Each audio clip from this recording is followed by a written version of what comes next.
the director of, he has been the former director of School of Management, and he is recently uh, left of the, I mean he's of the charge of this School of Management directorship, and now he's in the executive council member, which is the topmost position in the university. And again, here from our colleague perspectives as well as from the sides of the students, I would like to formally congratulate our Professor Mayananda sir for being appointed as the member of the apex body of the university executive council. And he would, as in the past, what he was doing in the contributing in the School of Management, he would continue contributing substantially to the growth of the development of this university. And I wish him the very best of his career. And he's a very, whenever Professor Mananda sir's name comes into my mind, one thing strikes me, that is a very intelligent, very concise, and things, he understands things very quickly, very quick, sharp minds. And his growth, professional growth, has been actually in the same trend as his character, and he's hardworking, very hardworking. He gets up all day in the morning, I know, and he works too much, I know, beyond imaginations. So that is why success always kisses his feet. And I hope you are going to get a lot of benefit from Mananda sir. And our second veteran professor here is Santosh Ghimire sir. And whenever I hear the word, the name Santosh sir, he is very talented in research. He is very talented in research, and because he has already taught statistics and so many subjects of marketing and management, he has a very versatile knowledge of different things. And moreover, he has a very in-depth and very sophisticated insights about the research methodology, research tools, research applications, and a lot of long experiences on the research. And he is also the member secretary of the research committee, and he's our colleague also. I welcome to Professor Santosh sir, and both of them are going to contribute a lot.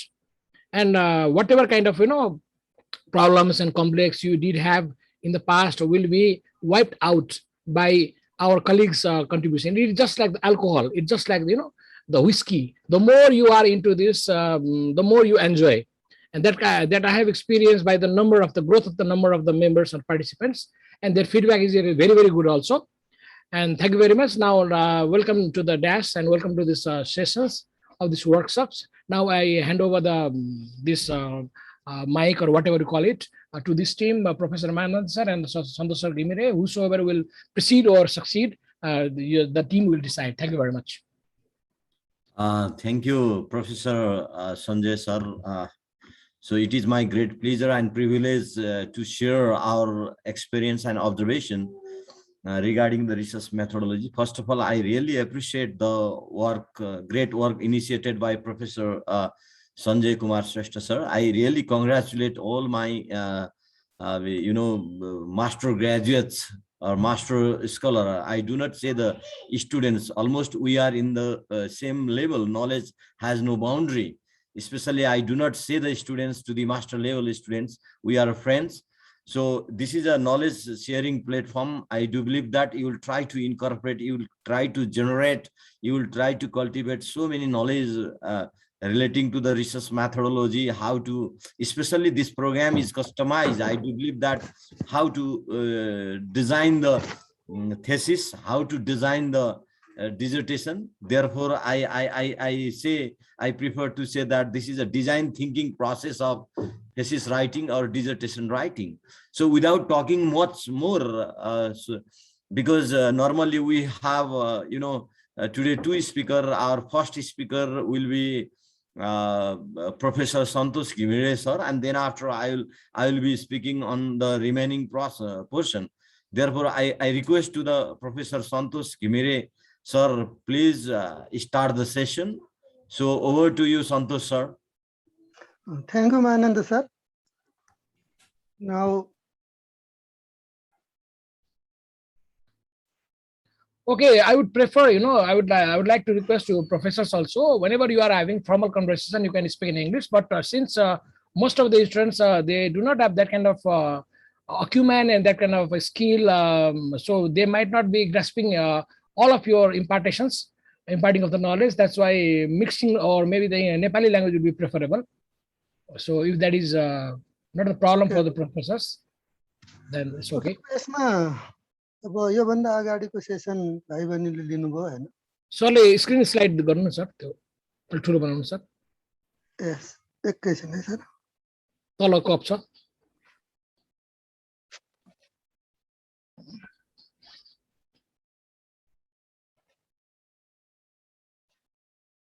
भयो sir? Hello भयो sir, भयो sir, it's okay. Sir video पनि on गरिदिनु sir, video अलि अप्ठ्यारो छ के भाइ, यहाँनिर अब नेटको पनि पावर पुग्दैन। अनि फेरि यो मैले चाहिँ मोबाइलबाट बोलेर ल्यापटपबाट चाहिँ स्लाइड देखाइरहेको छु क्या। ए ठिक छ, पेस गर्दा क्लियर हुन्छ भनेर उनीहरूले भन्न खोजेको। ठिकै छ, ठिकै छ, म क्लियर गर्ने कोसिस गरिहाल्छु नि। होइन सरलाई देख्न मन लागेर हो कि हामीले, सरलाई नि चिन्नु पर्यो नि त। चिनेको छैनौ र? सर एकपल्ट देखाइदिनु सर, सरको मुखार पनि देखाउनु पर्यो, भिडियोमा पनि आउनु पर्यो। यसो को रहेछ अनि रमाइलो हुन्छ। चिनिरहेको त हो नि सर, राम्रो छ, पावर पुग्दो रहेछ सर। ठिक छ सर। होइन यो मोबाइल हातले समातिरहनु पर्छ कि। ए ल ल ल, ठिक छ, इट्स ओके सर। त्यो भएर हो, ल्यापटपबाट गऱ्यो भने ह्याङ हुन्छ क्या सर, ल्यापटप अलि कमजोर छ। Okay sir, okay. चिनेको छैनौ त? मलाई चिनेको छ भने तपाईँले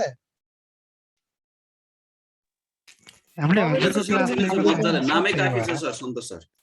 अब यो मैले चाहिँ भिडियो अफ गर्छु कि अप्ठ्यारो हुन्छ मलाई यो गर्नलाई। त्यो त कहाँ मार्केटिङमा सुने जस्तो लाग्छ, नामै काफी छ भन्छ नि कुन चाहिँ एउटा प्रोडक्टको बारेमा।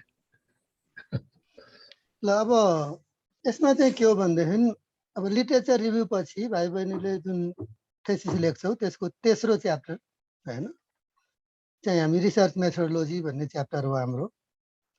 अब यसो हेर्दाखेरि यो च्याप्टर साह्रै सानो हुन्छ, 5 पेज 6 पेज 7 पेज भन्दा बढी जाँदैन। तर पनि यो एकदमै क्रुसियल र इम्पोर्टेन्ट छ। किनभनेदेखि के देखिन्छ भने, जस्तो अघि अच्युत सरको म कुरा सुन्दै थिएँ होइन, अब एउटा त्यो रेफरेन्सिङ गर्नेमा धेरै व्यापक गल्तीहरू देखिएको छ होइन। त्यसपछि मिस्टेकहरू चाहिँ यो च्याप्टरमा पनि निकै नै देखिन्छ होइन। अब बेसिकली अब यो रिसर्च मेथोडोलोजीको च्याप्टर होइन, थेसिसमा कसरी एरेन्ज गर्ने त होइन, के ठाउँमा के लेख्ने त भनेर म बेसिकली होइन थेसिस पोइन्ट अफ भ्यूले नै म यसमा म कुरा क्लियर गर्दैछु सन्तोष सर।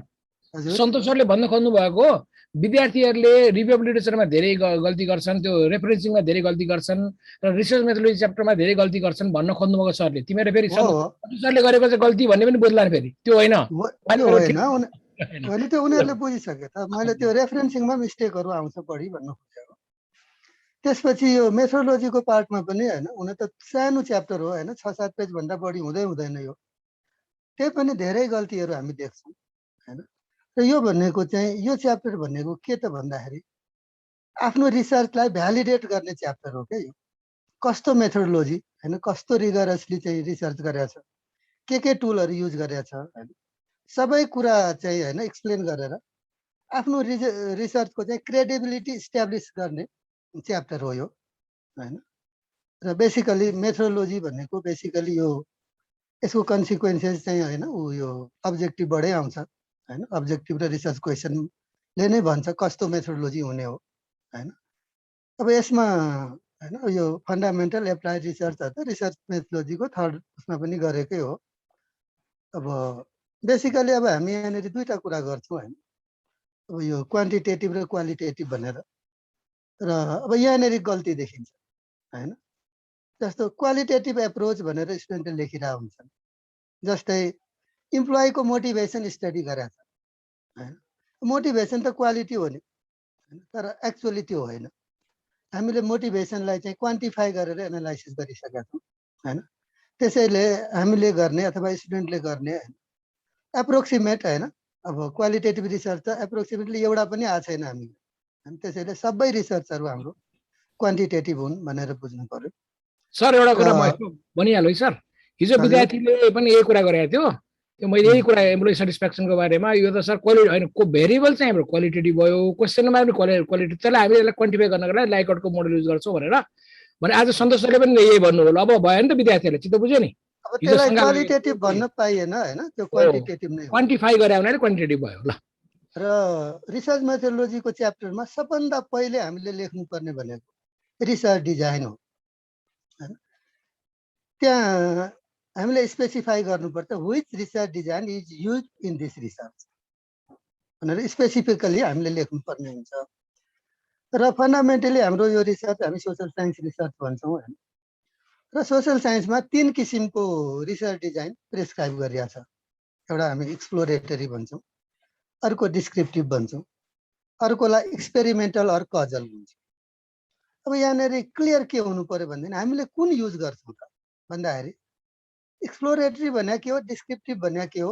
एक्सपेरिमेन्टल वा कजल भने के हो हैन यहाँ कजल भनेको कज इफेक्ट मात्रै भन्न खोजे हो यसलाई एक्सपेरिमेन्टल पनि भन्छौँ हामी र रिसर्च डिजाइनलाई चाहिँ हामी बेसिकली यसरी हामी देखाउँछौँ ओभरअल जस्तो 3टा भने पनि हुन्छ एक्सप्लोरेटरी हैन डिस्क्रिप्टिभ र एक्सपेरिमेन्टेसन भने पनि हुन्छ वा 2 क्याटेगोरी गरेर फेरि अर्को डिभिजन पनि गर्न मिल्छ जस्तै रिसर्च डिजाइनलाई 2 क्याटेगोरी गरियो एउटा एक्सप्लोरेटरी हैन अर्को कन्क्लुसिभ अब यहाँ 2टा कुरा आयो एक्सप्लोरेटरी भने के कन्क्लुसिभ भने के हैन एक्सप्लोरेटरी रिसर्च डिजाइन भनेको चाहिँ बेसिकली हैन रिसर्चरलाई हैन त्यो इस्युको बारेमा धेरै नलेज छैन हैन खाली चाहिँ इन्फर्मेसन जेनेरेट गर्ने पर्पस हो अथवा कहिलेकाहीँ हामी टु फर्मुलेट हाइपोथेसिस भन्छौँ हैन र कन्क्लुजनमा जाने हो we are not going to make any conclusion after completing the research. Our objective is just to throw light on the issue and gather more and more information and regarding some issue. Then that is exploratory research. अब हेरौँ त एक्सनको लागि हामीले यो गर्छौँ त आफ्नो थेसिसमा भन्दाखेरि गर्दैनौँ हामी त डाटा ल्याउँछौँ एनालाइसिस गर्छौँ कन्क्लुजन लिन्छौँ हैन त त्यसैले हामीले गर्ने रिसर्च एप्रोक्सिमेटली एक्सप्लोरेटरी होइन गर्न पाइँदैन भन्ने चाहिँ होइन है मैले तर स्टुडेन्टले गर्ने रिसर्चहरू एक्सप्लोरेटरी हुँदैन कस्तो हुन्छन् त कन्क्लुसिभ हुन्छन् कन्क्लुसिभ रिसर्च भने के त भन्दाखेरि स्टडी गरिसकेपछि फाइनल कन्क्लुजन लिने प्रब्लम सल्भ गर्ने बेसिकली इन म्यानेजमेन्ट हैन after conducting the study we are going to conclude something make some decision हैन भन्ने त्यसलाई हामी कन्क्लुसिभ रिसर्च ल हेर त अब हामीले गर्ने कन्क्लुसिभ रिसर्च नै हो नि हैन त अब यो कन्क्लुसिभ रिसर्च भित्र 2टा छ एउटा डिस्क्रिप्टिभ एउटा कजल अथवा त्यसलाई हामी एक्सपेरिमेन्टेसन भन्छौँ है मैले अघि पनि भने कजल भनेपछि कज इफेक्ट मात्रै नसोध्नु कज इफेक्ट पनि हुन्छ यो भित्र अनि के डिस्क्रिप्टिभ भित्र यो म पछि भन्छु क्रस सेक्सनल र लङ्गिट्युडनल हैन अब डिस्क्रिप्टिभ भन्ने के हो अब एक्सप्लोरेटरीमा धेरै उ नगरौँ त्यही पनि केही न म भन्छु पछि अब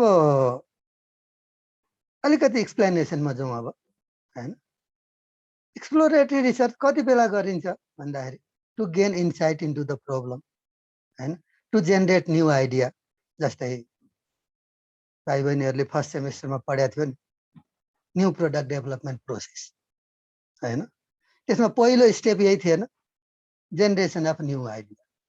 This is the research and you studied that. Idea of new product is generated by surveying with several kind of people, maybe customer, consumer, and middleman, or maybe our dealer network, अथवा within the organization. अब हेरौँ त यसबाट gather भएको इन्फर्मेसनबाट के decision आउँछ त कुन प्रोडक्ट डेभलप गर्ने भन्दा आउँदैन हैन मतलब इन्फर्मेसन जेनेरेट गर्ने फेज हो हैन त त्यस्तै अप्सन्सहरू के छन् त डिसिजन अप्सन्सहरू के हुन सक्छन् त प्रोबेबल पहिला अप्सन एक्सप्लोर गरेपछि अनि कुनमा प्रायोरिटी दिने त भन्ने हिसाबको प्रिलिमिनरी स्टडीलाई हामी एक्सप्लोरेटरी भन्छौँ हैन कहिलेकाहीँ त्यो बेसमा फेरि फर्दर रिसर्च गरिन्छ एक्सप्लोरेटरी रिसर्चको बेसमा त्यसैले के त एउटा रिसर्च डिजाइन हाम्रो एक्सप्लोरेटरी हुन्छ, तर मैले के भने हाम्रो इस्युमा अथवा हाम्रो थेसिसको क्रममा चाहिँ एप्रोक्सिमेटली यो रिसर्च डिजाइन त्यति आउँदैन। त्यसपछि डिस्क्रिप्टिभ भनौँ, जस्तो नाउँले नै भन्छ डिस्क्रिप्टिभ भनेको डिस्क्राइब हो हैन। We want to describe something हैन। Basically we want to describe the current prevailing situation, and we are going to make some conclusion हैन। यसलाई हामी डिस्क्रिप्टिभ रिसर्च भन्छौँ। र के बुझ्नु पर्यो भनेदेखि हामीले गर्ने हैन एप्रोक्सिमेट जुन थेसिसहरू छन् हैन, सबै के हो त डिस्क्रिप्टिभ रिसर्च हो। यो डिस्क्रिप्टिभ भित्र थुप्रा एप्रोचहरू हुन सक्छ, जस्तै हिस्टोरिकल रिसर्च हैन। कहिले कसैले कोरिलेसनल रिसर्च डिजाइन पनि लेख्छ। ठिक छ, कोरिलेसन त्यो डिस्क्रिप्टिभ भित्रको एउटा एप्रोच हुन सक्छ हैन। कसैले कजल कम्पेरेटिभ भन्छ हैन, त्यो पनि डिस्क्रिप्टिभ भित्रको एउटा एप्रोच हुन सक्छ हैन। तर के बुझ्नु पर्यो भनेदेखि एप्रोच लेख्न पाइन्छ हैन, कुन एप्रोचबाट गर्ने हो, तर फन्डामेन्टल त्यसको रुट र जरो डिजाइन भनेको चाहिँ डिस्क्रिप्टिभ नै हो हैन। थुप्रो कन्डिसनमा हामी यसलाई युज गर्छौँ। एप्रोक्सिमेटली यो भनौँ न हामी हाम्रो स्टुडेन्टले गर्ने रिसर्चहरू हैन डिस्क्रिप्टिभ हो, त्यो भित्र डिफ्रेन्ट एप्रोचहरू युज हुन्छ। त्यसैले के बुझ्नु पर्यो भनेदेखि एप्रोक्सिमेटली हामीले चाहिँ यो रिसर्च मेथोडोलोजीको च्याप्टरको पहिलो टपिक रिसर्च डिजाइन भनेर जब लेख्छौँ, हामीले के लेख्नु पर्यो भनेदेखि in this research to achieve the objective of this research or study हैन descriptive research design is use भन्ने हिसाबले हामीले ल्याङ्ग्वेजमा यसलाई लेख्नुपर्ने हुन्छ। अलिकति डिस्क्राइब गरिदिनु पनि पाइन्छ यसलाई। र जस्तै हाम्रो मेन कस्टमर बेस को हो आइडेन्टिफाई गरेर, जस्तो हामीले पढ्छौँ नि मार्केटिङमा रिलेसनसिप मार्केटिङ भनेर हैन। We have to identify those customer हैन who can be retain or with whom we can establish the long term relationship हैन। त्यस्तै दुई वा दुईभन्दा बढी भेरिएबलहरू कस्तो कोभ्यारी गर्छ। कोभ्यारी भनेको एउटा बढ्दा अर्को के हुन्छ, एउटा घट्दा अर्को के हुन्छ, तिमीलाई थाहा छ कोरिलेसन हैन। त्यस्तै प्रेडिक्सन रिलेटेड, जस्तै हामी डिमान्ड फोरकास्टिङ भन्छौँ नि, मार्केटिङमा पनि भन्छौँ, अरू विषयमा पनि भन्छौँ हैन। यो पनि डिस्क्रिप्टिभ रिसर्च हैन। त्यस्तै how certain population act in some way certain way, जस्तो चाइल्डलेस कपल अनि 1 महिनामा रेस्टुरेन्टमा खान कति दिन जान्छ हैन। त्यस्तै प्रेडिक्सन रिलेटेड रिसर्चहरू पनि बेसिकली डिस्क्रिप्टिभ रिसर्च नै हुन् हैन। र ध्यान दिनु पर्यो यो रिसर्च डिजाइनमा केही कुराहरू रिसर्चरलाई पहिल्यै थाहा हुनुपर्छ, जस्तै हु विल बी आवर रेस्पोन्डेन्ट, त्यो त थाहा हुनु पर्यो नि हैन। जस्तै अब भनौँ न employee motivation of commercial bank भनेपछि मेरो रेस्पोन्डेन्ट को त, त्यही कमर्सियल ब्याङ्कको इम्प्लोइ, पहिल्यै थाहा हुनु पर्यो नि हैन। त्यस्तै what issues are highest priority भनेपछि मोटिभेसन हेर्नु छ हैन। त्यस्तै त्यो रेस्पोन्डेन्टलाई कस्तो क्वेसनहरु लिएर, अब क्वेसनहरुको बारेमा त यो पछिको सेसनमा अर्को दिन सरले डिटेलमा गर्नुहुन्छ, उनीहरुलाई कस्तो क्वेसन अथवा कस्तो भोक्याबुलरी उनीहरुले बुझ्छन् हैन। क्वेसन कहिले सोध्ने, त्यो रेस्पोन्डेन्टलाई कहाँ भेटिन्छ हैन, र यो क्वेसनहरु किन महत्त्व राख्छ हैन डिसिजन लिनलाई। मतलब जस्तो मैले के भने एक्सप्लोरेटरी रिसर्च डार्क अँध्यारोमा बसेर, अँध्यारोमा छौँ हामी, इन्फर्मेसन छैन, इन्फर्मेसन ग्यादर गर्ने भन्ने हिसाबले गर्छ। डिस्क्रिप्टिभ रिसर्चमा हामी एउटा चाहिँ लाइटमा आइसकेका हुन्छ र यो इन्फर्मेसनहरु हामीलाई अलरेडी थाहा हुनुपर्छ। ठीक छ। अब यो डिस्क्रिप्टिभ रिसर्च चाहिँ बेसिकली यसको चाहिँ दुईटा क्याटेगोरी छ। बेसिकली यो त डेटा हो एक हिसाबले, त्यसलाई हामी क्रस सेक्सनल र लङ्गिट्युडनल भन्छौँ।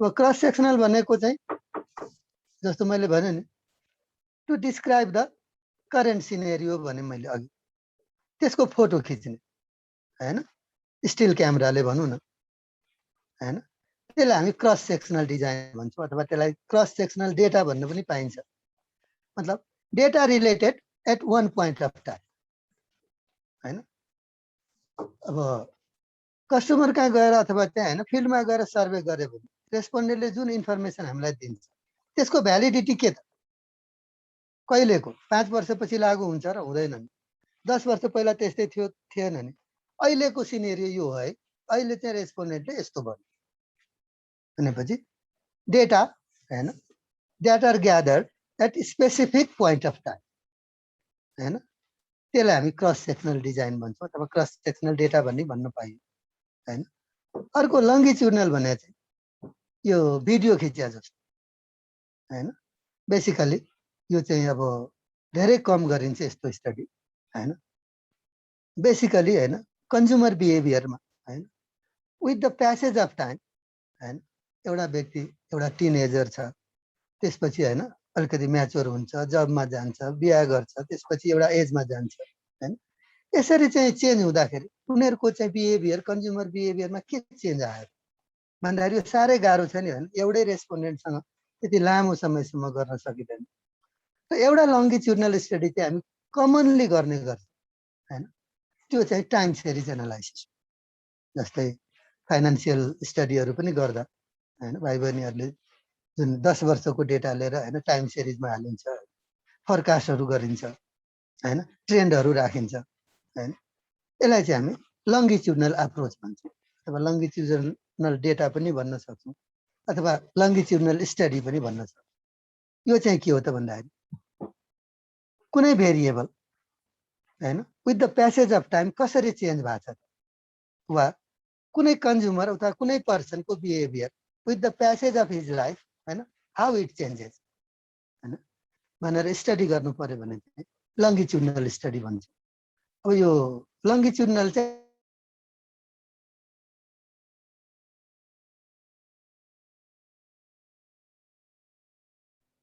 सरको आवाज नेट गयो कि अलिकति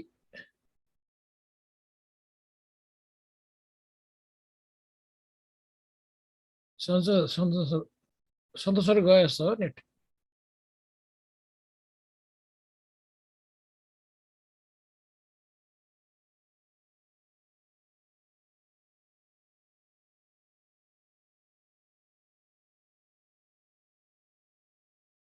सन्तोष सर सन्तोष सर गयो जस्तो सर नभए सरले नै थप्दै गर्दा हुन्छ सर एकछिन स्लाइड उहाँको फेरि स्लाइड त देखिरहेछ त स्लाइड त्यो अर्कै छ फ्रिज भयो सर सरले नै अब सेयर गरे भने अब गर्दा पनि हुन्छ सरले सुरु गर्दा हुन्छ अनि उहाँले पछि कन्टिन्यू गर्नुहुन्छ किन कतिखेर आउँछ ठेगान भएन सर त एकैछिन है त 1 मिनेट जति नभए फोन गर्ने कि सर के गर्ने एकचोटि हजुरले फोन गर्नुहोस् ल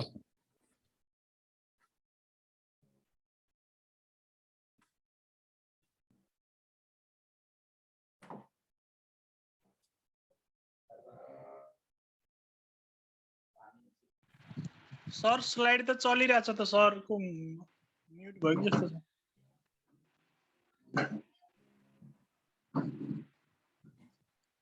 सरलाई थाहा नभए जस्तो म फोन गर्छु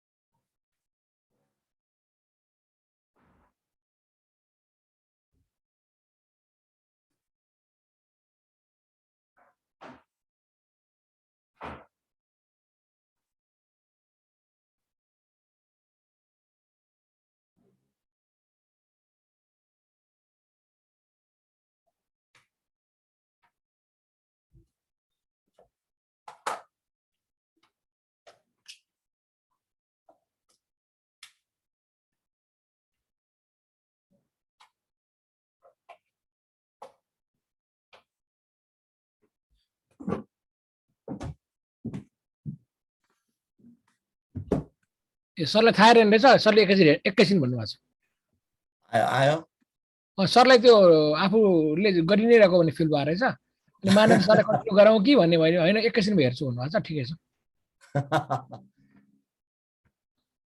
सर म्युट हुनुभयो जस्तो लाग्यो स्लाइड त चलिरहेछ म्युट भएको त देख्नुपर्ने हो सबभन्दा राम्रो उपाय भनेको त्यस कारण मैले चाहिँ सबैलाई सजेस्ट के गर्छु भन्दाखेरि RJ45 छ नि, तारबाटै केबलबाट ल्याएर चाहिँ ल्यापटपमा युज गर्दा कतै डेटा लस हुँदैन। पोहोर साल मलाई यो कुरा पनि थाहा थिएन, थाहा भयो। अर्को एउटा तरिका के छ भन्दाखेरि वर्ल्डिङबाट 5G राउटर मगाउने के, त्यो पुरानो राउटरलाई रिप्लेस गरेर 5G मा कनेक्सन गरेपछि 5G को स्पिड एकदमै फास्ट हुन्छ। मेरो दुवै छ। त्यो पनि हेलो श्याम आयो? अब बल्ल आयो सर, अगाडिको अलिक दोहोऱ्याउनु पर्यो सरले। कहाँ थिए भाइ बहिनीले भनिदिनु पर्यो मलाई। योभन्दा अगाडिको स्लाइड भर्खरै गयो सर। एकछिन स्लाइड अलि अगाडि जानु त सर थोरै। त्यो अगाडि एक्सप्लोरेटरी रिसर्चको बारेमा भन्दै हुनुहुन्थ्यो। हो यही हुनुहुन्थ्यो लङ्गिट्युड लङ्गिट्युड ल म यहाँ के भन्दै थिएँ भनेदेखि होइन, डिस्क्रिप्टिभ रिसर्च डिजाइनभित्र बेसिकली यो चाहिँ हामीले युज गर्ने डेटाको कुरा हो यो होइन। एउटा हामी क्रस सेक्सनल डेटा युज गर्छौँ, त्यो भनेको at a one point of time. जस्तै हामीले एउटा क्वेसनर बनाउँछौँ, रेस्पोन्डेन्टलाई भेट्छौँ होइन, उनीहरूलाई चाहिँ क्वेसन भर्न लाउँछौँ अथवा इन्टरभ्यू लिन्छौँ होइन।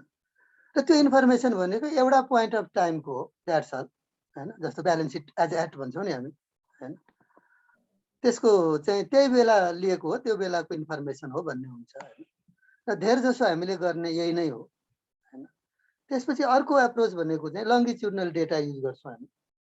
त्यो चाहिँ मैले के भने भनेदेखि बेसिकली हाम्रो इम्प्लोइको कन्ज्युमरको बिहेभियरहरू होइन, एउटा सर्टेन एजदेखिको लिएर होइन लामो समयसम्म कसरी चेन्ज हुन्छ त with the passage of time होइन। उनीहरूको फ्यामिली लाइफ साइकल चेन्ज हुँदै जाँदाखेरि होइन बिहेभियरहरू कसरी चेन्ज हुन्छ त भनेर लामो समयको स्टडी होइन। मतलब एउटै रेस्पोन्डेन्टलाई होइन पहिलो वर्ष पनि गर्ने, अर्को वर्ष पनि सर्वे गर्ने, 5 वर्षपछि गर्ने होइन। अब यो बेसिकली हाम्रो स्कोपभन्दा बाहिरको कुरा हो होइन। र अर्को लङ्गिट्युडनल हामीले फ्रिक्वेन्टली गर्ने भनेको चाहिँ टाइम सिरिज हो, जुन चाहिँ होइन विगतको डेटाहरू चाहिँ होइन सेकेन्डरी डेटाहरू युज गरेर हामी फरकास्ट गर्छौँ, ट्रेन्ड हेर्छौँ होइन। त्यो पनि एउटा चाहिँ होइन लङ्गिट्युडनल स्टडी हो। र मैले भर्खरै भनेको थिएँ बेसिकली यो फाइनेन्समा होइन, फाइनेन्स रिलेटेड चाहिँ टपिकहरूमा थेसिस लेख्दाखेरि अब यो चाहिँ विगतको डेटाहरू होइन चाहिँ युज गरेर फोरकास्ट गर्ने, ट्रेन्ड हेर्ने होइन, यसलाई पनि हामी लङ्गिट्युडनल नै भन्छौँ। र लङ्गिट्युडनल युज गर्छौँ त्यो इस्युमा मात्रै हामी होइन। र अर्को भनेको सबभन्दा बढी युज गर्ने चाहिँ क्रस सेक्सनल नै हो। र म यहाँनिर थिएँ, मैले यसमा पनि के भने यसमा म धेरै कुरै गर्दिनँ, किन यो एक्सपेरिमेन्टेसन कजल भने एउटै इस्युहरू एड्रेस गर्न सकिन्छ होइन।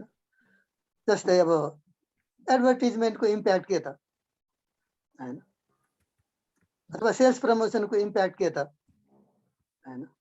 हामी डिस्क्रिप्टिभबाट पनि गर्न सक्छौँ, एक्सपेरिमेन्टेसन पनि गर्न सक्छौँ। तर एक्सपेरिमेन्टेसनमा चाहिँ हामीले के गर्नुपर्ने हुन्छ भने रेस्पोन्डेन्टलाई एउटा क्लोज इन्भाइरोमेन्टमा बोलाएर होइन त्यसमा हाम्रो एक्सपेरिमेन्टल भेरिएबल भन्छौँ, जस्तो एडभर्टिजमेन्ट देखाएर त्यसको इम्प्याक्ट टेस्ट गरियो भने त्यो चाहिँ एक्सपेरिमेन्टेसन अथवा कजल भन्छौँ होइन। यो चाहिँ ल्याबमा, फिल्डमा होइन एउटा नेचुरल सेटिङमा अथवा आर्टिफिसियल सेटिङमा गरिन्छ होइन। र यसमा धेरै कन्सन्ट्रेसन मैले किन गरिनँ भन्दाखेरि यो हाम्रो स्टुडेन्टले गर्ने स्कोप नै होइन यो होइन। एक्सपेरिमेन्टेसन त अब हुँदैन होइन, हुन्छ तर अब यो मास्टरको थेसिसमा चाहिँ अब यसरी चाहिँ गर्न सम्भव पनि छैन। त्यसैले अब एप्रोक्सिमेटली हेर्नु त होइन, मैले सर र यहाँनिर एउटा देखाएको थिएँ होइन। 3 किसिमको रिसर्च डिजाइन रहेछ हामीसँग, एउटा एक्सप्लोरेटरी, एउटा डिस्क्रिप्टिभ, अर्को कजल होइन त। डिस्क्रिप्टिभ भित्र 2टा किसिमको डेटा अथवा एप्रोचको कुरा गरेँ होइन। त्यसैले अब यहाँ के रहेछ त भन्दाखेरि हामीले गर्ने एप्रोक्सिमेट रिसर्च डिजाइन भनेको चाहिँ डिस्क्रिप्टिभ हो होइन। त्यसैले हामीले आफ्नो थेसिसको तेस्रो च्याप्टरको रिसर्च मेथोडोलोजीमा पहिलो टपिक होइन रिसर्च डिजाइन भनेर लेख्दाखेरि हामीले डिस्क्रिप्टिभ रिसर्च डिजाइन लेख्नुपर्ने भयो। र त्यो भित्र के एप्रोच हो त होइन, कोरिलेसनल हो कि अथवा हिस्टोरिकल हो कि केस स्टडी हो कि होइन, त्यो एप्रोच चाहिँ लेख्न पाइयो। सर यसमा विद्यार्थीलाई बुझ्नको लागि र मैले पनि बुझ्नको लागि एउटा सरलाई एकछिन सर यसमा चाहिँ के सोधौँ भन्दाखेरि अब हाम्रो अहिले यो थेसिस ओरिएन्टेसन लिएको विद्यार्थी छ नि सर, यिनीहरूबाट हामीले 100 जना हामीले चुज गऱ्यौँ र यिनीहरूलाई क्वेसन दियौँ। र यो थेसिस ओरिएन्टेसन नलिएको विद्यार्थी अहिले नै नलिएको यो लिइसकेपछि भन्नु नलिएको विद्यार्थी अलग्गैलाई लियो भने हामीले त्यसलाई चाहिँ क्रस सेक्सनल भन्यौँ होइन सर। र यही विद्यार्थीलाई यही ग्रुपलाई मध्येमा चाहिँ पहिला लिनुभन्दा अगाडि 100 जनालाई ले कस्तो रेस्पोन्स दिन्छ र त्यो लिइसकेपछि कस्तो रेस्पोन्स दिन्छ त्यसलाई लङ्गिट्युडनल भन्दा हुन्छ होइन सर? त्यो अब सर अलिकति टाइम ग्याप अलिक बढी हुनुपर्छ सर। टाइम अलिक बढी हुनुपर्छ है। त्यो आजको भोलि त लङ्गिट्युडनल हुँदैन सर। हुँदैन। अनि अब हामीले दुईटा सेक्सनको विद्यार्थीहरू बिचमा चाहिँ अहिले नै कम्पेयर गर्यो भने त्यो त क्रस सेक्सनल भयो नि। त्यो त क्रस सेक्सनल डेटा भइगयो नि। ल बुझ्यो होइन? मैले प्र्याक्टिकली एउटा पर्टिकुलर टाइममा गरेको सर्वेको डेटा भनेको क्रस सेक्सनल भयो हैन। डिफ्रेन्ट पोइन्ट अफ टाइममा फेरि यहाँनिर अर्को कुरा हुन्छ सर, सेम रेस्पोन्डेन्ट भन्छ क्या। सेम रेस्पोन्डेन्ट हो है, त्यही भने मैले त्यही विद्यार्थीहरूलाई पहिला पछिको हप्ता दिन पछिको। र अब त्यो भनेको अब हामीले हैन from the point of view of student हामीले त्यो सम्भवै भएन होइन सर। अर्को लङ्गिट्युडनल भनेको हामीले युज गर्ने भनेको फ्रिक्वेन्टली टाइम सिरिज डेटा हो। ठीक सर। अब यहाँ चाहिँ अब एक्सपेरिमेन्टेसनमा चाहिँ हैन, अब एक्सपेरिमेन्टेसन भित्र थुप्रा कुराहरू छन् हैन। यो बेसिकली रिसर्च मेथोडोलोजीमा बेसिकली मैले नै पढाउँदा मार्केटिङ रिसर्चमा डिटेलमा पढाउँछु हैन। तर के छ भनेदेखि एकदमै अब यो तीनटै डिजाइनको कुरा गर्दाखेरि जस्तो दुईटाको कम्पेयर गरौँ न हामी, डिस्क्रिप्टिभ र कजल, एउटै इस्युमा आउँछ। त्यो सबभन्दा बढी एकुरेसी चाहिँ यसबाट आउँछ एक्सपेरिमेन्टेसनबाट हैन। तर अब त्यो गर्न अलिकति गाह्रो छ हैन। त्यो सेटिङ मिलाउनु पर्ने भयो, रेस्पोन्डेन्टलाई त्यहाँ बोलाउनु पर्ने भयो हैन। त्यसपछि बिफोर आफ्टर हैन डेटाहरू लिनु पर्यो हैन। यो ठुल्ठुलो कम्पनीहरूले गर्छ नि सर, पैसा नै खर्च गरेर मान्छेलाई कस्टमरलाई युज गरेर गर्छ नि, उनले पैसा दिएर पनि गर्छ। हामीले चाहिँ अब डिटेलमा जाने भने मलाई त करिब सबै थाहा छ यो भित्रको कुरा। त्यहाँ चाहिँ नजाउँ सर, नजाउँ। तर अब यो अलिकति यसको भन्दा बाहिर भएको भएर मैले एकदमै कन्सन्ट्रेट गरेर के भनेदेखि स्टुडेन्टले गर्ने एप्रोक्स डिजाइन भनेको चाहिँ डिस्क्रिप्टिभ हो। त्यो भित्र एप्रोचहरू जे पनि हुन सक्छन् हैन। रुट चाहिँ डिस्क्रिप्टिभ रिसर्च डिजाइन हो।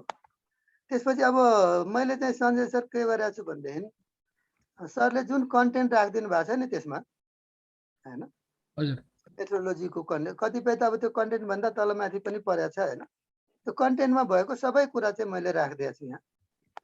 त्यसपछि अब डेटाको कुरा गर्दाखेरि हैन, अब यसमा अब धेरै त सबैलाई थाहा छ यो हैन। हामीले बेसिकली हैन हाम्रो स्टडीमा दुई किसिमको डेटा युज गर्छौँ हैन, एउटा प्राइमरी अर्को सेकेन्डरी हैन। र अब सबभन्दा धेरै सेकेन्डरी डेटा युज गर्ने चाहिँ हाम्रा फाइनान्स रिलेटेड थेसिसमा हुन् बढी हैन। अब अरू जेनरल म्यानेजमेन्टतिर हैन, अब मार्केटिङतिर हैन, एचआरतिर चाहिँ बेसिकली सेकेन्डरीमा खासै स्टडी गर्न गाह्रो छ हैन। तर अब एउटा चाहिँ मेरो यहाँ रिक्वेस्ट हैन भाइ बहिनीलाई के छ भनेदेखि सम्भव छ भने हैन यो हामीले म्यान्डेटरी चाहिँ गरेका छैनौँ हैन। कतिपय जस्तो एमबिएमतिर म्यान्डेटरी छ यो हैन, प्राइमरी राख्नै पर्ने भनेर हैन। सम्भव छ भने चाहिँ प्राइमरी डेटा राखेर बरु सेकेन्डरी प्राइमरी दुइटै राखेर चाहिँ स्टडी गर्दा अथवा थेसिस लेख्दा राम्रो हुन्छ।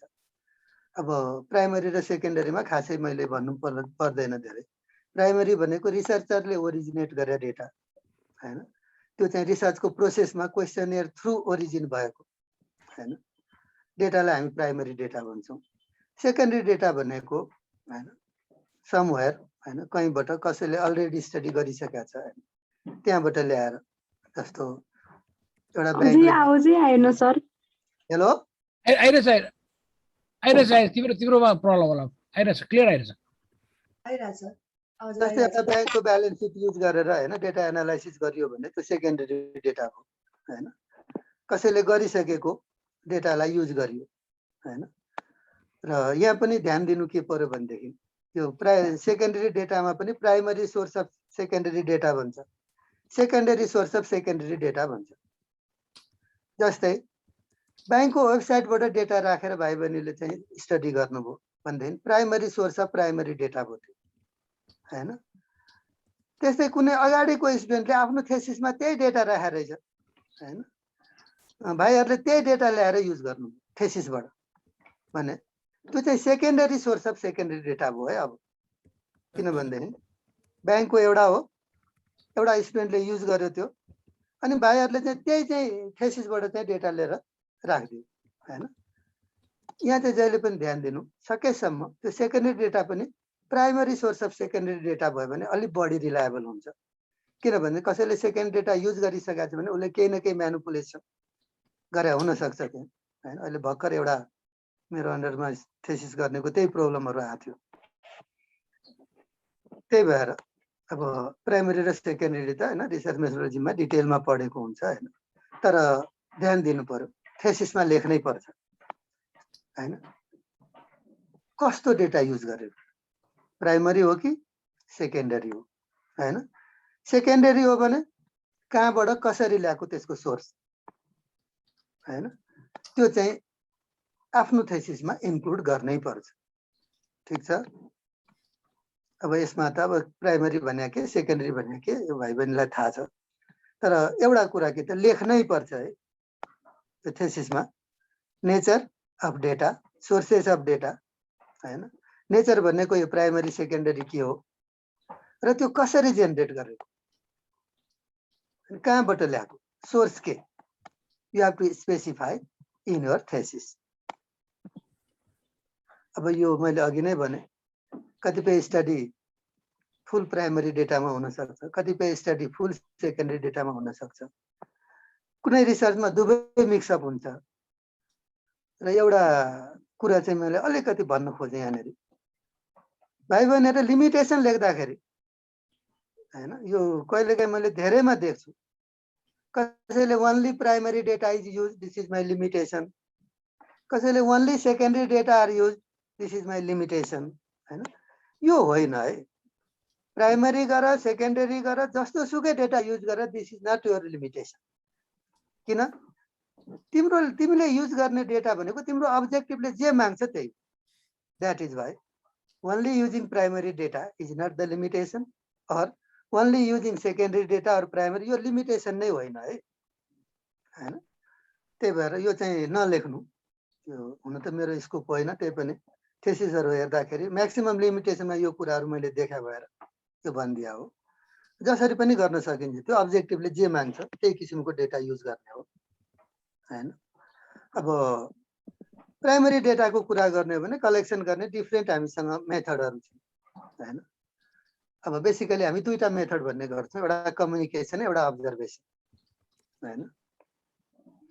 अब यसमा म एउटै शब्द भन्छु, कम्युनिकेसन भने चाहिँ तपाईले कुन ब्रान्डको घडी लाउनुहुन्छ भनेर क्वेसन सोध्यो, कम्युनिकेसन भयो। रेस्पोन्डेन्टको हात समातेर ए हेरौँ त हजुरको घडी कुन रहेछ भनेर हेर्यो भने अब्जर्भेसन भयो हैन त। त्यसैले दुई किसिमले हामी प्राइमरी डेटा ग्यादर गर्न सक्छौँ हैन, एउटा कम्युनिकेसन, एउटा अब्जर्भेसन। र यहाँ के ध्यान दिनु पर्यो भने भाइ बहिनीले गर्ने भनेको, कलेक्सन गर्ने भनेको धेर जसो मेथड भनेको कम्युनिकेसन हो हैन। अब्जर्भेसनमा चाहिँ हामीले रेस्पोन्डेन्टलाई वाच गर्छौँ हैन। त्यो चाहिँ कस्तो भनेदेखि आइदर पर्सनली वाच गर्छौँ र डेटा आफै इन्ट्री गर्छौँ के गर्यो उसले, वा मेकानिकल डिभाइस हैन, क्यामेराहरू आदि इत्यादि थुप्रो डिभाइसहरू छन् त्यो डेटा कलेक्सन गर्ने हैन। त्यो थ्रु अब्जर्भ गरिन्छ र डेटा कलेक्ट गरिन्छ, त्यसलाई हामी अब्जर्भेसन भन्छौँ। र एउटा कुरा चाहिँ के त भन्दा अब्जर्भेसनमा चाहिँ एउटा ठुलो लिमिटेसन छ हैन। अब्जर्भेसनले चाहिँ मान्छेको एटिच्युड चाहिँ के अरे बिहेभियर मात्रै मेजर गर्छ, वाच गर्छ हैन, एटिच्युड मेजर गर्न सक्दैन, उसको भित्रको फिलिङ त अब्जर्भ हुँदैन नि हैन। तर अब हामीले गर्ने भनेको चाहिँ बेसिकली अब्जर्भेसन होइन, हामीले आफ्नो रिसर्चमा गर्ने भनेको कम्युनिकेसन हो। सरको आवाज फेरि गयो। के भयो, साउन्ड आएन? ठिक छ, ठिक छ, ठिक छ, विद्यार्थीको प्रब्लम हो सर, ठिक छ। प्रब्लम भएर म कन्टिन्यू गरेँ, म सर भनिहाल्छु। ल ल, अब के छ त भन्दाखेरि कम्युनिकेसन भनेको एनीवे कुनै तरिकाले है, we ask question with the respondent, रेस्पोन्डेन्टसँग हामी क्वेसन सोध्छौँ। जसरी सोधे पनि त्यो कम्युनिकेसन भयो। उसलाई क्वेसन नसोधिकन वाच गर्यो भने अब्जर्भेसन भयो। अब के बुझ्नु पर्यो, यो अब्जर्भेसन भनेको अलि हाम्रो पार्टमा चाहिँ अलि परेन हैन, हामीले गर्ने भनेको कम्युनिकेसन हो। यो कम्युनिकेसन थुप्रो तरिकाले गर्न सकिन्छ, यसमा म डिटेलमा जान्न हैन। पर्सनली भेटेर हैन सेल्फ एडमिनिस्ट्रेटेड क्वेसन राख्न सकिन्छ, इन्टरभ्यू लिन सकिन्छ, टेलिफोन हैन। अहिले चाहिँ हाम्रो मेल सर्वेहरू छन्, दुनिया छन् हैन। अब यो मेथडहरुबाट जान सकिन्छ। अब भाइहरुले गर्ने भने त सिधै रेस्पोन्डेन्टका क्वेसन लिएर जाने हो हैन, उलाई क्वेसन दिने हो हैन, उले भर दिन्छ, ल्याएर चाहिँ डेटा इन्ट्री गरेर एनालाइसिस गर्ने हो हैन। अब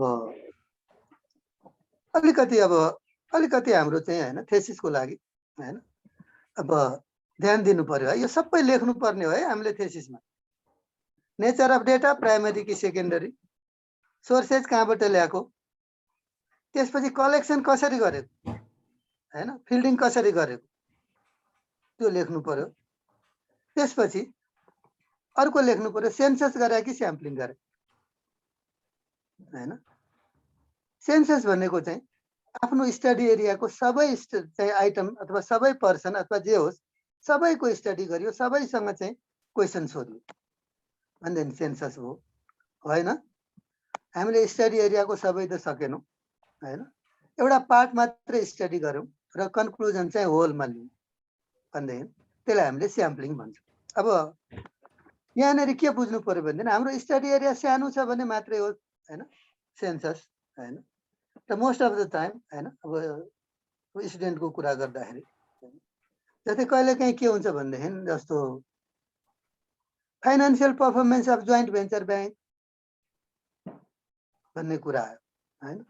अब जोइन्ट भेन्चर ब्याङ्क कतिवटा छ त मान्नु 7 वटा छ हैन, 7 वटाको स्टडी गरेपछि त सेन्सस भइगयो नि हैन त। तर अब 27 वटा ब्याङ्कबाट 2टा लियो भने स्याम्पल गर्यो, 27 वटा सकिएन हैन। जस्तो इम्प्लोइमा गर्ने भने 1000 इम्प्लोइ छ, सबै सकिएन, 200 मात्रै गरियो हैन भने स्याम्पलिङ। अब यहाँनेरि चाहिँ ध्यान दिनु पर्यो। अब सेन्ससको कुरा धेरै हामी नगरौँ हैन, मोस्ट अफ द टाइम हाम्रो चाहिँ यदि स्टडी एरिया ठुलो छ भने हैन अब सेन्सस हामी गर्दैनौँ। सेन्सस भनेको if each and every element of population or universe are counted भन्छौँ हामी लिटरली चाहिँ हैन। अब स्याम्पलिङको कुरा आयो। अब हामी भाइभामा सोध्ने गर्छौँ 27 वटामा 3टा ब्याङ्क ल्याएको छ स्याम्पल गरेर, के बेसमा लिएको त भनेर हामी सोच्छौँ कि किन 3टा लिएको यो। अनि भाइहरु बहिनीबाट एन्सर के आउँछ, यो 3टा सबभन्दा वेल परफर्मिङ ब्याङ्क हो त्यही भएर लियो हैन त। तर स्याम्पलिङको अब्जेक्टिभ के हो त भन्दाखेरि ओभरअल टोटल पपुलेसन भन्ने गर्छौँ त्यसलाई हामी, टोटलबाट थोरै पार्ट लिने र त्यसको स्टडीबाट जेनरलाइज गर्ने हो नि त सबैको। 27 वटामा 3टा राम्रो लिएपछि अनि त्यसको कन्क्लुजन 27 वटा ब्याङ्कमा कसरी लागू हुन्छ। त्यसैले स्याम्पलिङ भनेकै के हुनु पर्यो त भन्दाखेरि त्यो पपुलेसनको रिप्रेजेन्टेटिभ हुनु पर्यो। मतलब मैले लिएको स्याम्पलले पपुलेसनलाई रिप्रेजेन्ट गर्नु पर्यो। जस्तै हामी इक्जाम्पल दिन्छौँ नि, कि भात पकाएपछि 4वटा सिता दाबेपछि सबै पाक्यो भन्ने हुन्छ नि, त्यो हिसाबको हाम्रो स्याम्पलिङ चाहिँ हुनु पर्यो हैन। अब यसमा चाहिँ अब एकदमै ध्यान दिनुपर्ने यो एस्पेक्ट हो एउटा, किनभने त्यो थेसिसमा लेख्नुपर्छ। सेन्सस गरे भए सक्यो हैन, स्याम्पलिङ गरे भए how you selected your sample, you have to justify that your sample represent the total हैन। यो हिसाबले चाहिँ हैन अब के बुझ्नु पर्यो, म्याक्सिमम टाइम हामीले गर्ने अथवा हाम्रो स्टुडेन्टहरुले गर्ने हैन मेथड चाहिँ स्याम्पलिङ नै हो। त्यसमा हामीले स्पेसिफाई गर्नुपर्ने कुन मेथड युज गर्ने हो। अब यो चाहिँ हेर यो थ्योरिटिकल कुरा हो, स्याम्पल भने ग्रेटर स्कोप, यो shorter time lag, greater economy, यो कुराहरू अब यहाँ डिस्कस गर्न खासै जरुरी छैन। मतलब हामीले थेसिसमा लेख्नुपर्ने चाहिँ which method of sampling that we used हैन। तर त्यहाँ जहिले पनि स्याम्पलिङ गर्दाखेरि के बुझ्नु पर्यो भन्दैन मेरो अब्जेक्टिभ के हो भन्दैन मेरो स्याम्पलले टोटलको रिप्रेजेन्ट गरोस्, ताकि मैले लिएको कन्क्लुजन सबैमा भ्यालिड होस्, लागू होस् हैन। त्यो हिसाबले हामीले स्याम्पलिङ गर्नुपर्ने हुन्छ र अब यो कुन बेला सेन्सस कुन बेला स्याम्पलिङ भन्न खोजा हो हैन। मैले अघि नै भने हाम्रो पपुलेसन सानो छ भने हामी सेन्सस पनि गर्न सक्छौँ हैन। अब हामीसँग बेसिकली स्याम्पलिङ गर्ने दुईटा मेथड छ है। एउटालाई हामी र्यान्डम अथवा प्रोबेबिलिटी स्याम्पलिङ भन्छौँ, अर्कोलाई हामी नन प्रोबेबिलिटी अथवा नन र्यान्डम स्याम्पलिङ भन्छौँ। र अब यहाँ के छ भने भाइ बहिनीहरूले कसैको थेसिस हेरिदिन्छौँ हैन, त्यसमा चाहिँ random sampling method is used भनेर लेखाएको हुन्छ, भाइ बहिनी पनि त्यही लेखिदिन्छ है। यसमा चाहिँ क्लियर हुनु। प्रोबेबिलिटी स्याम्पलिङ भनेको अथवा र्यान्डम स्याम्पलिङ भनेको चाहिँ मानौ 1000 इम्प्लोइबाट हामीले 100 स्टडी गरेका छौँ भनेदेखि त्यो 100 कसरी सेलेक्सन गरे त भन्दाखेरि हेर नामै छ र्यान्डम प्रोबेबिलिटी। त्यहाँ प्रोबेबिलिटीको रुल एक्जिस्ट गराएर सेलेक्सन गर्यो भनेदेखि त्यसलाई हामी प्रोबेबिलिटी स्याम्पलिङ भन्छौँ। होइन, प्रोबेबिलिटीको रुल नलगाइकन आफ्नो तरिकाले झिकिया छ कुनै तरिकाले तर त्यहाँ प्रोबेबिलिटी थ्योरी होल्ड गर्दैन भनेदेखि चाहिँ त्यसलाई हामी नन र्यान्डम अथवा नन प्रोबेबिलिटी भन्छौँ। यो स्पेसिफाई गर्नुपर्छ है कुन हो हैन। अब प्रोबेबिलिटी अथवा र्यान्डम स्याम्पलिङ भन्ने एउटा सिम्पली म इक्जाम्पल दिन्छु। जस्तै 1000 जना छ भने अब 1000 जनाको नाउँ लेखेर चिट बनाउनु पर्यो, त्यसबाट अब र्यान्डमली त्यो गोलोबाट 100 वटा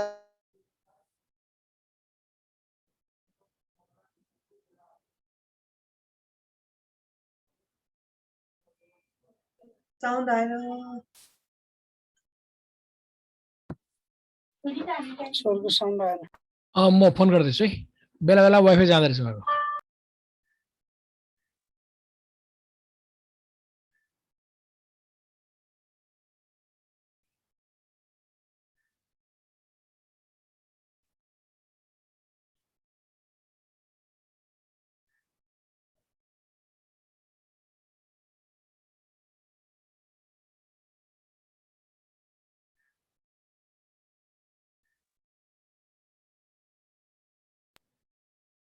लाइन गएको रहेछ अहिले, युपिएस बाट चल्दैछ।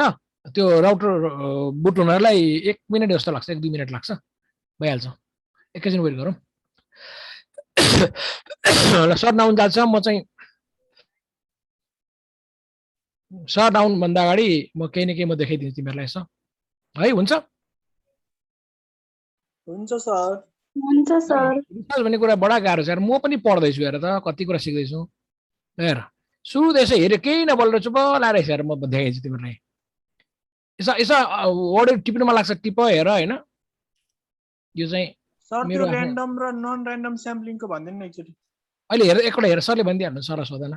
अहिले हेर हेर यो पहिलादेखि रिसर्चको सुरुवातदेखि हेर है। यहाँ रियलिजम पोजिटिभिजम खालि दिमागमा राख यसो एउटा होइन। रियलिटिभिजम पोजिटिभिजम अहिले पढ्नमा लाग्छ पढ। यहाँ मध्ये कोही भोलि भयङ्करै रिसर्चर भएर भयङ्कर राम्रो हुनसक्छ मेरो।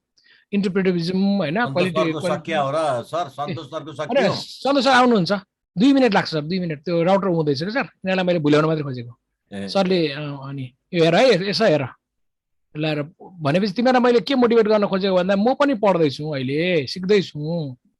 यो कति गाह्रो छ यार, हेर त पढ्नुपर्छ। एकपल्ट पढेपछि कतिले सर र हेर है यो प्र्याग्मेटिजमको बारेमा होइन। यो मेथोलोजी भने होइन, मेथोलोजी र मेथडमा फरक छ। के फरक छ चाहिन्छ भने म तिमीलाई नोट दिन्छु, केही छैन, पढ्न सक्छौ। मैले दुःख गरेको एप्लाइड रिसर्च र प्योर रिसर्च देख्यो होइन, साइन्टिफिक रिसर्चको कुराहरू। राम्रो रिसर्चमा के क्वालिटी हुनुपर्छ भन्ने कुरा बारेमा पनि यहाँ मैले लेखिदिएको छु है। अनि त्यसपछि प्रब्लम भनेको रिसर्च टपिक कसरी आउनुभयो सर? छैन, साउन्ड आयो? ए आयो सर। ल सर सुरु गर्नु सर। ल ज्यापै लाइन गयो सर। त्यो सुरु युपिएस गर्नु सर। चल्न चाहिँ चल्छ, एकछिन कट्छ के सर। ठिक सर, मैले यिनीहरूलाई भुलाउँदै थिएँ। ल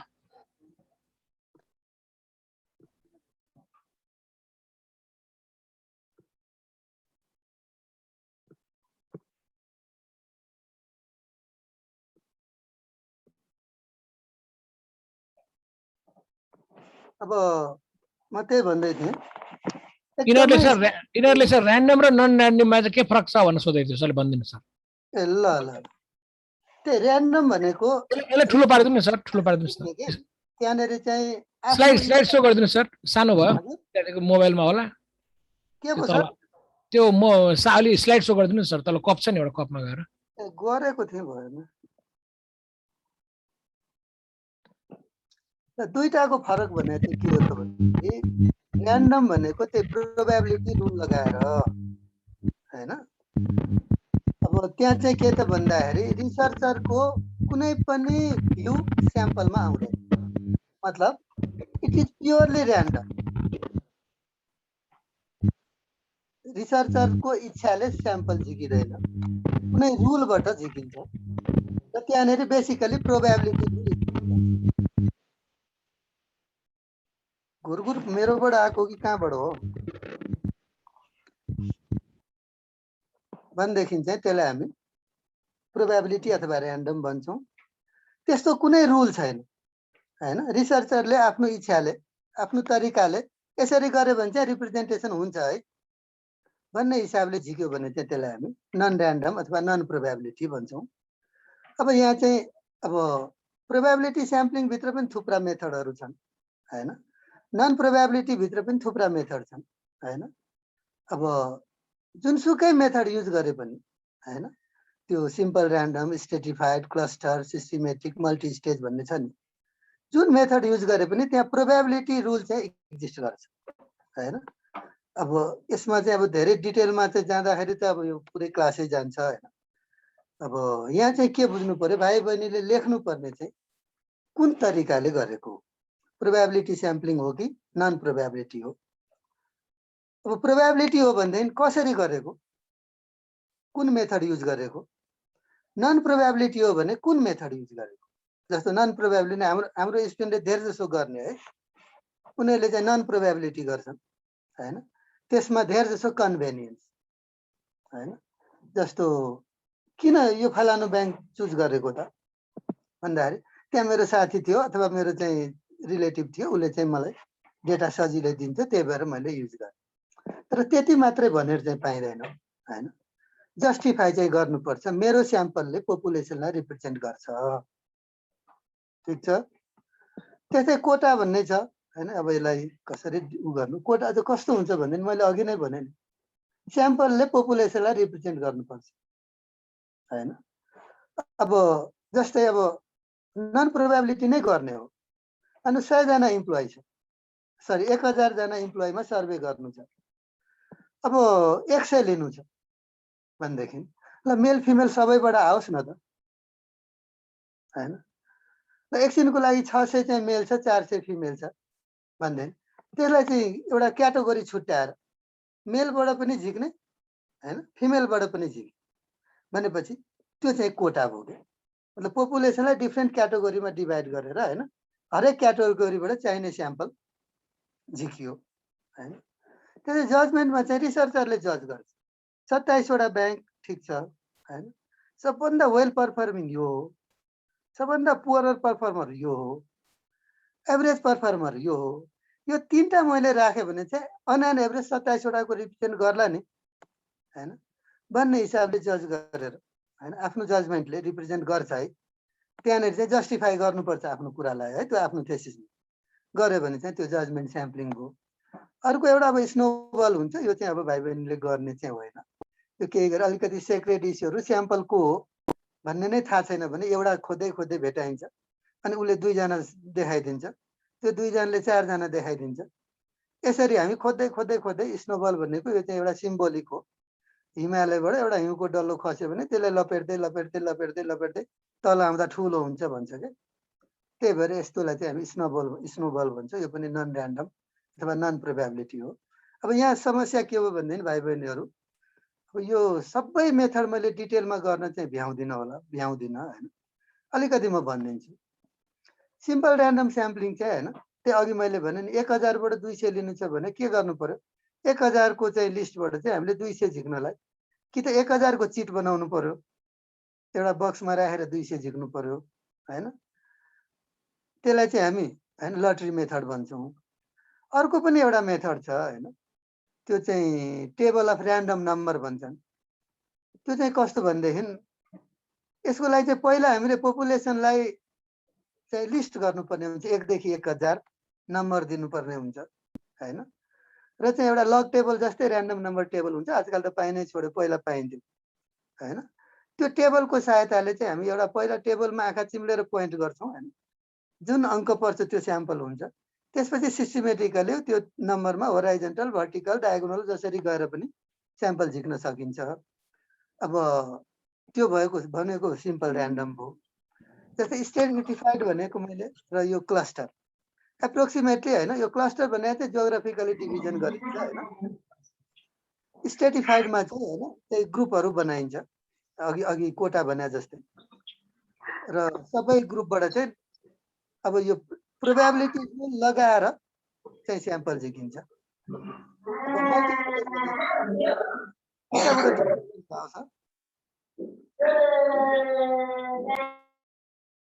मल्टी स्टेज चाहिँ के हो भनेदेखि स्याम्पल हाम्रो कोर स्याम्पलसम्म पुग्न माथिले डिफ्रेन्ट लेभलमा चाहिँ स्याम्पलिङ गर्दै गइन्छ भनेदेखि त्यसलाई चाहिँ मल्टी स्टेज भन्छ। जस्तै नेपालको कुनै ठाउँको हामीलाई डेटा चाहियो होइन, डेटा चाहियो भने अब 14वटा अञ्चललाई स्याम्पल गरेर 2टा झिक्छौँ होइन। 2टा अञ्चलमा चाहिँ होइन अब 6-6वटा जिल्ला छ भने कुन जिल्लामा जाने भनेर 12वटा जिल्लाबाट फेरि स्याम्पल गरेर 2टा झिक्छौँ। त्यो जिल्लाभित्र पनि गाविसहरू होला, फेरि त्यसमा स्याम्पलिङ गरेर चाहिँ होइन 5-6वटा गाविस चुज गरेर सर्टेन गाविसमा पुग्यौँ भनेदेखि त्यसलाई चाहिँ हामी मल्टी स्टेज भन्ने गर्छौँ होइन। यसरी अब डिफ्रेन्ट मेथड छ होइन। यो मेथडलाई धेरै इलाबोरेट गर्ने चाहिँ हामीसँग समय हुँदैन। त्यसलाई यसो भनौँ न सर, हामीले युज गर्ने उता ऱ्यान्डमतिर प्राय नहेरे पनि हुन्छ, नन ऱ्यान्डमतिर चाहिँ कन्भिनियन्स कोटा र जजमेन्ट मात्रै 3टा मात्रै एउटा हुन्छ भन्दाखेरि नन ऱ्यान्डम हो होइन। नन ऱ्यान्डममा पनि यो 3टा कन्भिनियन्स कोटा र जजमेन्ट हेरे हुन्छ भन्दिरा हुन्छ गरिँदैन होइन। तर मेरो हिसाबले चाहिँ होइन कोटा गर्दा सबभन्दा राम्रो हुन्छ, जस्टिफाइड हुन्छ है। त्यो भाइभामा पनि डिफेन्स गर्न राम्रोसँग सकिन्छ। र भन्न सक्नु पर्यो के त भन्दाखेरि मेरो स्याम्पलले पोपुलेसनलाई रिप्रेजेन्ट गर्छ है सर यसरी भनेर भाइ बहिनीले जस्टिफाई गर्नुपर्ने हुन्छ। त्यसैले हामीले थेसिसको यो च्याप्टरमा लेख्नुपर्ने अर्को चाहिँ टपिक के रहेछ त भन्दाखेरि स्याम्पलिङको कुन मेथड युज गरे हो भनेर क्लियरली स्पेसिफाई गर्नु पर्यो। ठिक छ। त्यसपछि क्वेसनहरुको पार्ट त सायद यो पछि छ हैन। यहाँनेरि चाहिँ भन्न खोजेको यो मेथोडोलोजीमा लेख्नु पर्ने पार्ट हो फेरि एउटा हैन। क्वेसनहरु कसरी बनाइयो, कस्तो किसिमको छ, कतिवटा क्वेसन छ, कुन कुन किसिमको क्वेसन हो हैन। ओपन एन्ड क्वेसन बनाएको हो कि डाइकोटोमस हो कि मल्टिकोटोमस हो कि स्केलमा बनाएको हो कि हैन। अब अथवा मोस्ट अफ द टाइम यो चाहिँ हैन कपी गर्न पनि सकिन्छ अरूसँग, यो भ्यालिड चोरी हो। फलानु स्टडीको हैन फलानु राइटरको क्वेसन मैले चाहिँ युज गरे हो भनेर कोट गरेरै लेख्न पाइन्छ हैन। अब क्वेसनहरु कसरी बनाइयो, कस्तो, कुन भेरिएबल एक्सप्लोर गर्न कतिवटा क्वेसन राखेको छ हैन। यो सबै कुरा मेथोडोलोजीको पार्टमा लेख्नु पर्ने हुन्छ। अब यहाँनेरि हैन ठिकै छ, फेरि पछि आउँछ यहाँनेरि हैन। त्यसपछि अर्को लेख्नु पर्ने भनेको क्वेसनहरु भराएर ल्याइसकेपछि के गरेको, जस्तै एडिटिङ गरेको हो कि होइन, कसरी गरेको। एडिटिङ भनेको चाहिँ के हो भने अनयुजुअल कुराहरू छ भने त्यसलाई हटाउनु पर्ने हुन्छ। जस्तै अब एकछिनको लागि 20 देखि 50 वर्षको मान्छेको सर्वे गरे हो हैन। एउटाको एज चाहिँ 63 आयो, अनयुजुअल भयो कि भएन, किन 63 वर्षको लागि त क्वेसनै सोधेको थिएन हैन त। 36 लाई 63 लेख्दै हो कि हैन त। यस्ता अनयुजुअल कुराहरू खोज्नु पर्ने हुन्छ। त्यसपछि कोडिङ भनेको अब थाहै छ, जस्तो हामीले हरेक कुरालाई नम्बर दिन्छौँ हैन, कसरी न्युमेरिक दिएको त। जस्तै मेल फिमेल छ हैन, अनि कोडिङ कसरी गरे, मेललाई 1 गरे फिमेललाई 2 गरे हो कि, मेललाई 0 फिमेललाई 1 गरे हो कि। यो मेथोडोलोजी पार्टमा लेख्नु पर्छ है, how you coded your data हैन। त्यसपछि इन्ट्री कसरी गरे, कुन सफ्टवेयरमा गरे, कुनबाट एनालाइसिस गरे हैन, कुन सफ्टवेयर युज गरेको भनेर आफ्नो थेसिसमा लेख्नु पर्ने हुन्छ। र कहिलेकाहीँ यो चाहिँ के हुन्छ भन्दैन, यो चाहिँ भन्न खोजेको मैले यहाँनेरि एउटा सानो कुरा देखाएको छु। अब यो फेरि पनि भन्छु म हैन लिकर्ट स्केलको हिसाबले। जस्तै यहाँनेर एउटा स्टेटमेन्ट छ, हामी रेस्पोन्डेन्टलाई के भन्छौँ त, यो स्टेटमेन्टसँग तपाईँ कति सहमत हुनुहुन्छ हैन। अब 5 वटा स्केलमा चाहिँ उसले रेस्पोन्स दिन्छ। जस्तो स्ट्रङली एग्री छ भने 1 मा चिनो लाउनुहोस्, स्ट्रङली डिसएग्री छ भने स्ट्रङली एग्री छ भने 5 मा चिनो लाउनुहोस्, स्ट्रङली डिसएग्री छ भने 1 मा चिनो लाउनुहोस्। अनि यसरी गर्यौँ भने के भयो, अलरेडी कोडेड भयो। त्यहाँ स्टेटमेन्ट मात्रै लेख्यो स्ट्रङली एग्रीदेखि स्ट्रङली डिसएग्रीसम्म भने त फेरि त्यही 1 2 3 4 के गर्ने पछि त्यो इन्ट्री गर्दा लेख्नुपर्छ। तर यसरी दियो भने क्वेसन चाहिँ के हुन्छ त, उसले 3 मा चिनो लायो भने 3 already coded, you can enter that response as 3 in your software हैन। त्यसैले सकेसम्म क्वेसनमै कोड भइदियो भने हैन इन्ट्री गर्न सजिलो हुन्छ भन्न खोजे हो। अब एनालाइसिस अफ डेटा भन्ने आछ। अब यो मात्रै के छ यो ध्यान देऊ, यहाँ मैले के राखेँ त यो भन्दाखेरि डेटा कलेक्ट गरेपछि एडिटिङ कसरी गरेको, कोडिङ कसरी गरेको, इन्ट्री कुन सफ्टवेयरमा कसरी गरेको भनेर थेसिसमा लेख्नै पर्ने हुन्छ भनेर यति मात्रै मैले यहाँ लेखे हो। त्यसपछि अर्को हामीले यो च्याप्टरमा लेख्नु पर्ने डेटा एनालाइसिस गर्दा कुन कुन टुल युज गरे, द्याट्स अल हैन। के टुल युज गरे, अब यो रिलायबिलिटी टेस्टको बारेमा फेरि भन्छु मैले पछि है, पछि आउँछ। म्याथमेटिकल टुल छ भने के युज गरे हैन, पर्सेन्टेजहरू, रेसियोहरू हैन। फाइनान्सियल टुल फ्रिक्वेन्टली हैन, फाइनान्सका स्टुडेन्टहरूले डिफ्रेन्ट रेसियोहरू युज गर्छ, कुन कुन रेसियो युज गरेको हैन। अब केही इकोनोमेट्रिक टुलहरू पनि छन् जुन इकोनोमिक्सको डिसिप्लिनले डेभलप गरेको छ, त्यो युज गरे हो कि यो जिडिपी जिएनपी यस्ता कुराहरू आउँदाखेरि student should use econometric tools हैन। त्यसपछि स्ट्याटिस्टिकल टुलहरू के युज गरे भनेर 1 बाई 1 स्पेसिफाई गर्नुपर्छ। त्यसलाई डिस्क्राइब चाहिँ गर्नु पर्दैन है धेरै, मात्र फलोइङ आर द हैन mathematical tool use to analyze the data भनेर टुल के हो हैन।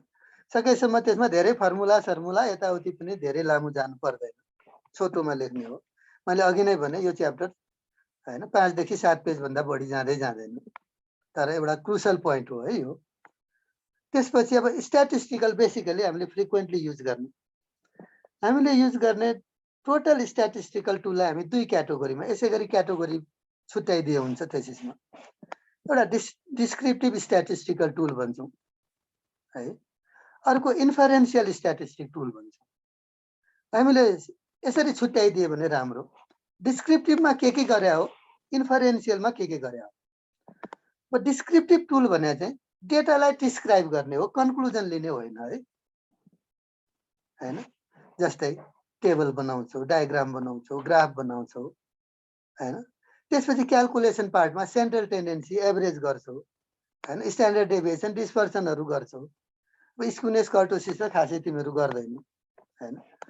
अब यो चाहिँ के त भन्दाखेरि these tools are use to describe the nature and characteristic of data and by calculating mean we are not going to make any conclusion. तर यहाँ पनि कन्क्लुजन हुँदैन भन्ने होइन, दुईटा डेटा छ भने दुईटाको मिन चाहिँ कम्पेयर गर्छौँ। तर जे होस् यो central tendency dispersion skewness kurtosis graph diagram जुन हामी गर्छौँ, these are called descriptive statistical tool that are use to describe nature and characteristic of the data भनेर डिस्क्रिप्टिभ भनेर मैले यो युज गरेको छु भनेर लेख्दिनु। त्यसपछि अर्को पार्ट जसलाई हामी भन्छौँ इन्फरेन्शियल स्ट्याटिस्टिकल टुल, त्यो भनेको चाहिँ those tools of that are developed by statistics we used in this research to make some conclusion.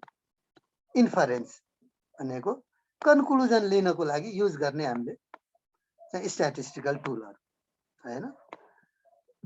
त्यो भनेको तलको हाइपोथेसिस पनि त्यही हो, मल्टिभेरिएट टुल पनि इन्फरेन्शियल नै हो। जस्तै हामीले पढेको correlation, regression, time series, index number these are the inferential tool. जस्तै दुईटाको कोरिलेसन गरेपछि हामी कन्क्लुजन लिन्छौँ, there exist positive or negative correlation or no correlation अथवा दिस डिग्री अफ कोरिलेसन भनेर हामी कन्क्लुड गर्छौँ कि गर्दैन हो। एनालाइसिस गरिसकेपछि कन्क्लुजन लिनको लागि जुन टुलहरू युज गर्छौँ हामी त्यसलाई हामी इन्फरेन्सियल स्ट्याटिस्टिकल टुल भन्छौँ। त्यो भन्ने कोही होइन correlation regression time series index number हुन सक्छ। हामीले फर्स्ट सेमेस्टरमा पढेको होइन Z test T test F test chi square test हुन सक्छ। अथवा कोरिलेसनमा पनि सिम्पल हुन्छ मल्टिपल हुन्छ, रिग्रेसनमा पनि सिम्पल भने दुईटा मल्टिपल भने दुईभन्दा बढी होइन यो हुन्छ। त्यसपछि अब हामीले फ्रिक्वेन्टली होइन म्यानेजमेन्टमा मार्केटिङमा युज गर्ने अरू टुलहरू पनि छन् र हामी एप्रोक्सिमेटली भाइ बहिनीसँग यो एक्सपेक्ट गर्दैनौँ, गऱ्यो भने पनि नाइ भन्दैनौँ होइन। जस्तै फ्याक्टर छ, क्लस्टर एनालाइसिस भन्ने छ होइन, जस्तो हामी मार्केटिङमा पढ्छौँ नि मार्केट सेगमेन्टेसन होइन।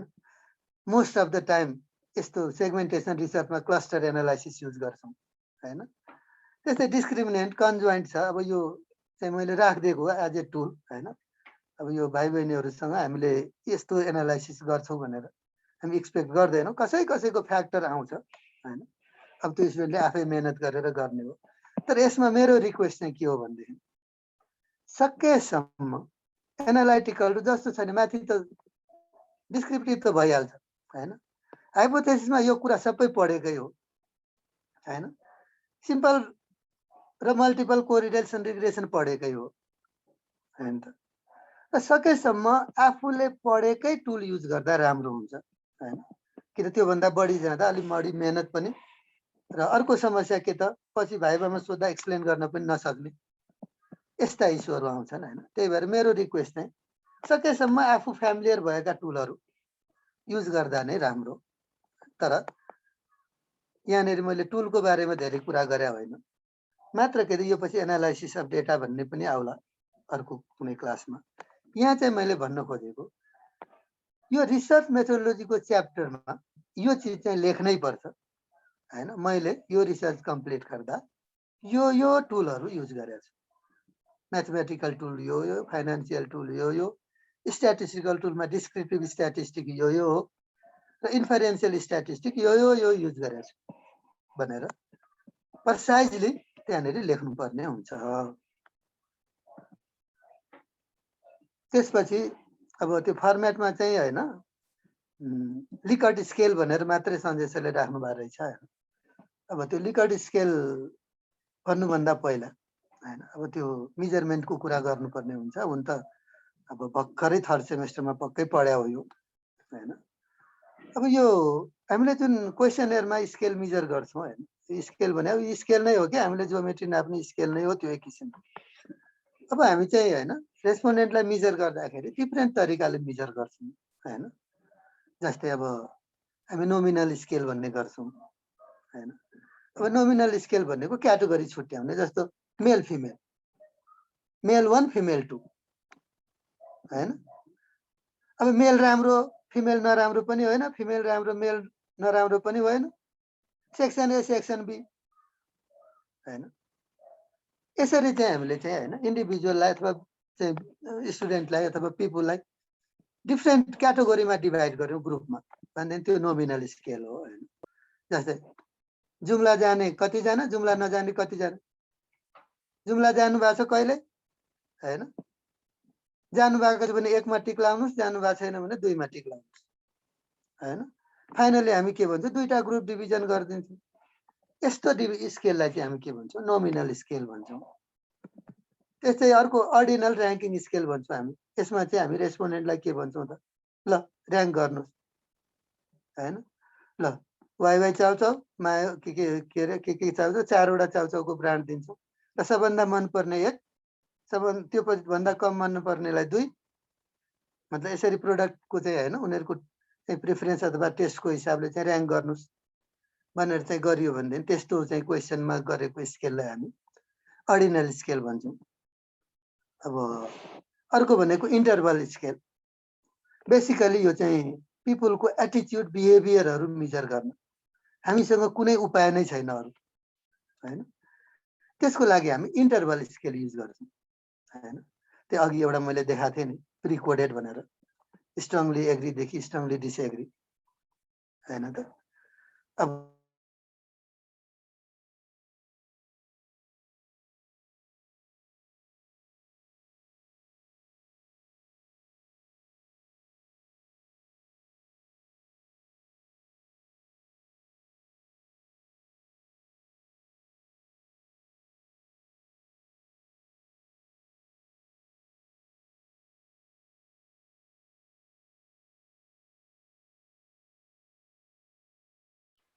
सरको आवाज नआएको हो। मैले फोन गरिसकेँ सरको धेरै डिस्टर्ब रहेछ बापरे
सर साउन्ड आछ आयो बल्ल आयो सर अब यो हेर्नु अब ल्यापटप घुमे पो नेटै ए देखाएन ठिक छ सर राम्रो भएको छ इफेक्टिभ भएको छ कहिले अलि धेरै पनि लस भएको छैन 1 मिनेट त हो नि 1-2 मिनेट म सुनि सर ठिकै छ सर हेर्दैछु सर सरले मजाले राम्रोसँग भनिदिनु भएको छ विद्यार्थीले यो फेरि रेकर्डेड हेर्नु एकदमै क्लियर छ तर अब समय थोरै भए हुनाले कति कुराहरू बुझ्छ कति कुरा बुझ्दैन म बुझ्छु यो स्टेजमा तर यसलाई दोहोऱ्याएर हेर्नु र किताबहरू पनि हेर्नु यसो गरेर मजाले बुझ्छ अब केही त्यो गाह्रो अब स्याम्पलिङहरूलाई धेरै डिटेलमा जान त भ्याउँदैन नि पर्दैन सर। पर्दैन सर पर्दैन त्यो त्यो त धेरै छ सर तिमीहरूलाई चाहिन्छ भने मसँग भन मसँग म नोट पठाइदिन्छु ल सिआरओलाई भन मैले नोट्स बनाएको छु सबै मजाले चित्रसहित भनेको छ त्यो पढेर कहिले कामै छैन तिमीहरूलाई चाहिने मात्रै गर्ने हो कि ल्यापटपमा नेटै कट भयो कि सर मेरो ए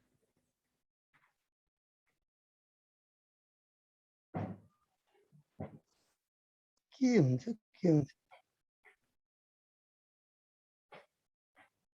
पछि सन्तोष सर एकपल्ट म आउनु न म यहाँबाट हेरिदिन्छु सरको त्यो सफ्टवेयरहरू पनि सबै हेरिदिन्छु के सब प्रब्लम छ भनेर